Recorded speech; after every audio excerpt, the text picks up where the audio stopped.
Préparer l'avenir, c'est en ces termes, un peu sous forme de slogan, que EDF justifie l'acquisition de plusieurs terrains autour de certaines de ses centrales. Alors ça a commencé à Palluel, en Seine-Maritime, et puis il y a eu l'acquisition dans le centre Val-de-Loire de terrains à Saint-Laurent-des-Eaux, Chinon et Belleville. Alors pourquoi acheter ces terrains? Nous avons posé la question à EDF.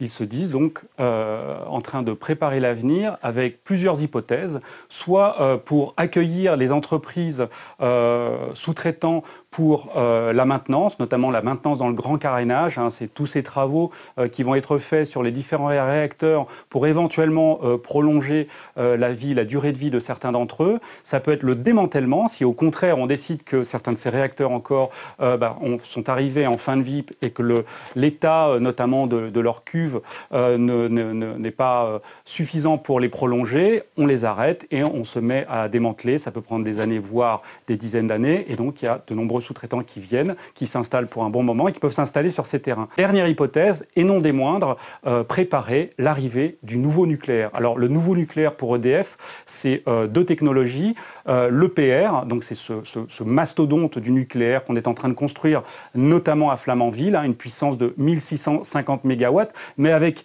un coût à l'avenant, puisque aujourd'hui, cet EPR à Flamanville, qui n'est pas encore terminé, a déjà coûté 11 milliards d'euros. L'autre solution technologique, c'est au contraire des petits réacteurs, ce qu'on appelle aujourd'hui les SMR, les Small Modular Reactors, puissance maximum 300 MW.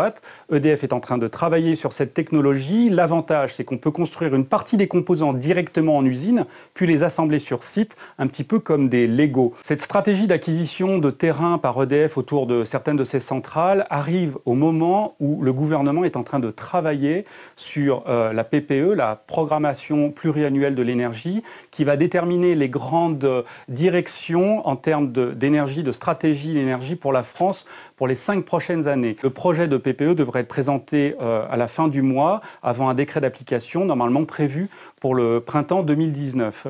Alors, ça donnera donc les grandes orientations, à la fois pour le renouvelable et pour le nucléaire. Il semble donc qu'avec l'acquisition de ces terrains, EDF est en train d'essayer de jouer un coup d'avance et de prévoir qu'effectivement, il pourra se lancer dans le nouveau nucléaire avec ses EPR et les SMR et pouvoir installer sur ces terrains de nouveaux réacteurs.